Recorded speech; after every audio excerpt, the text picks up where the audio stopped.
Well, folks, it's officially official in pretty much the most official way possible. King of the Hill is returning to television in a brand new series. This morning, in a Hollywood Reporter article and interview, Mike Judge and Greg Daniels opened up about their new animation studio, Bandera Entertainment, and in doing so, they name-dropped King of the Hill when talking about some of the shows on their upcoming slate. This rumor has been circulating for about a year now, but this is the first official confirmation we've gotten that the revival is actually happening.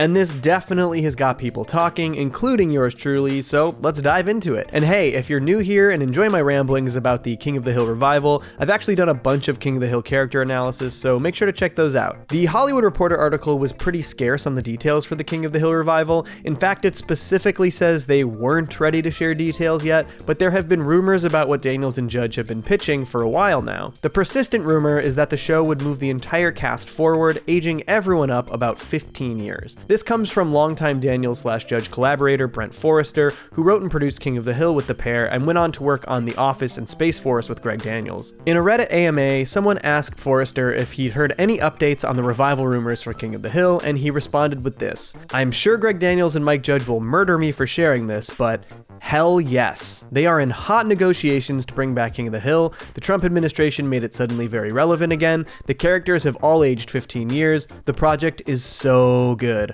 Okay, I've said too much. Smiley face emoji. So this sounds pretty legit. It doesn't seem to come from a place of jest or trolling, and he feels genuine when he says the project is so good. I wouldn't be surprised if he's read the script. So if I were a betting man, I'd say this is likely close to what we'll see in the revival, which makes a lot more sense when you look at what Mike Judge is currently doing with Beavis and Butthead, which is going to be launching its second ever revival later this year. We'll be getting at least 2 new seasons of Beavis and Butthead, plus a Paramount Plus special/movie. Mike Judge tweeted these images about the Paramount Plus special specifically, showing a much older Beavis and Butthead. What's interesting about this is that it could go a couple of ways. It's possible that the entire revival series will have an aged up Beavis and Butthead. Now middle-aged men, Beavis and Butthead might find themselves in the Tom Anderson role from the original show as they struggle to understand the younger generation. The initial announcement for Beavis and Butthead's revival said they're going to enter a whole new Gen Z world, which upon first hearing I wouldn't have expected to mean they're being aged up. I would have actually expected that to mean that they're going to be Gen Z kids, kind of like how they became millennials in the original revival. It's also possible that the aged up B&B is just for the Paramount Plus special. After all, we saw exactly this at the end of last year with South Park's post-COVID specials, which were also on Paramount Plus. But the idea of these characters being aged up and confronted with a changing world and younger generation is actually something I think is a little more likely from both Beavis and Butthead and King of the Hill. It's arguably a perfect fit for both shows. While Beavis and Butthead is likely to explore it from a place of, well, stupidity and ignorance, which is what we want to see out of that less than dynamic duo, I expect King of the Hill can look at these things from a much more nuanced place. King of the Hill has always been about Hank struggling to understand the younger generation, the one his son Bobby belongs to. He's a very repressed and conservative man, and the way the world changes makes no sense to him, often until he learns a bit more about the things that he fails to understand initially. He might not fully embrace some of these things, but he typically tends to find some kind of underlying integrity or aspect that he can respect. I think what a King of the Hill revival could do to evolve these themes is basically add an entire new layer to this dynamic by putting Bobby in Hank's shoes. If the show ages up our characters 15 years, that will make Bobby about 28 years old and Hank in his mid-50s. If I were to guess how this all comes together, it would be that Bobby has to move back to Arlen after struggling with a comedy career in LA or New York. This could continue the dynamic we saw back in the original run, playing up Bobby and Hank's differences, especially after living on his own in a more liberal place, but also force Bobby to reckon with the younger, more tech-savvy generational talent coming up behind him. There's a lot of narrative potential there, and I think I trust Daniels and Judge to pull it off. Though I have to admit, it does feel like maybe they're tempting fate a bit. It's hard for me to say that I really desperately need a King of the Hill revival when the original series ended so perfectly. It's really hard to top To Sirloin with Love, a perfect finale. Well, Dad, it looks like this is the last one. Oh, you're just getting started, Bobby. You'll be grilling your whole life. just like you. That being said, it does feel like they could do something special by aging up the characters and dealing with more modern issues. And Mike Judge actually has a great track record with revivals. Even though it only lasted one additional season, the revival season of Beavis and Butthead back in 2011 was actually incredibly funny. And I'm teaching my kids how to make pizza, and they ask me, oh, where'd you make pizza?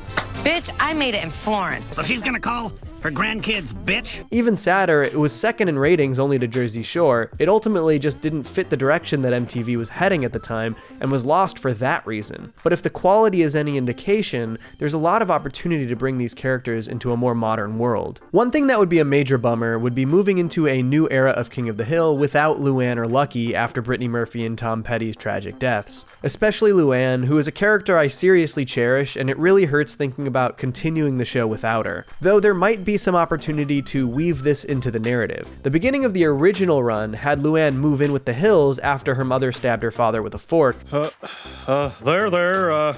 You can stay with us till your mama comes home. You could parallel that in a new series with other characters making a new home at the Hills, even possibly Luann and Lucky's daughter, Gracie. Another possibility is Hank's younger brother, Good Hank. Both GH and Gracie would be teenagers at this point, and making them focal points of the series could bring that exact dynamic to Bobby's life that I mentioned earlier. Put Bobby face to face with younger kids who confuse his sensibilities in the same way that he confused his father's in the original run. I'm also just really eager to see what Hank's relationship is like with his younger brother, who's like 40 years younger than him. But that's more of a personal thing. I want to see it. I know a lot of other people will want to see how Dale has progressed or regressed since the original series. I get a lot of comments claiming that Dale would be full QAnon by now, and I definitely think there's some possibility there, but I also almost think that Dale might see QAnon as cute, like baby's first conspiracy. I mean, this is a man who briefly thought his son was actually an extraterrestrial after all. Now, while I am really excited to speculate about this King of the Hill revival, I think some of the other news in this Hollywood Reporter article about Bandera Entertainment is just as exciting.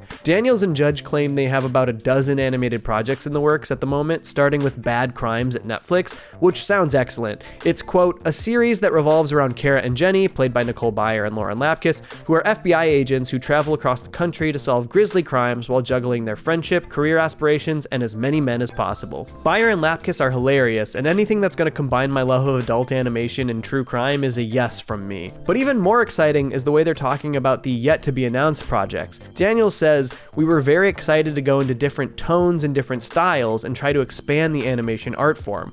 We're in a golden age for content, right? That's animation too. That was one of the things we were talking about in founding the company. Let's push animation into all these different genres. This is the quote that has me most excited. As adult animation becomes more and more prevalent, the shows that are making the biggest waves are the ones that are extending the medium outside of the comedy genre. There are so many possibilities with animation, and for this entire studio to basically be embracing this idea in their mission statement is really great news. Personally, I can't wait to see what comes out of the studio. Now look, if there's any one person that I know that is crazy excited for the idea of a King of the Hill revival, it's my good friend Toonrific Tariq. Tariq, how stoked are you about this? Fuck you, Johnny. Johnny! Two cellos!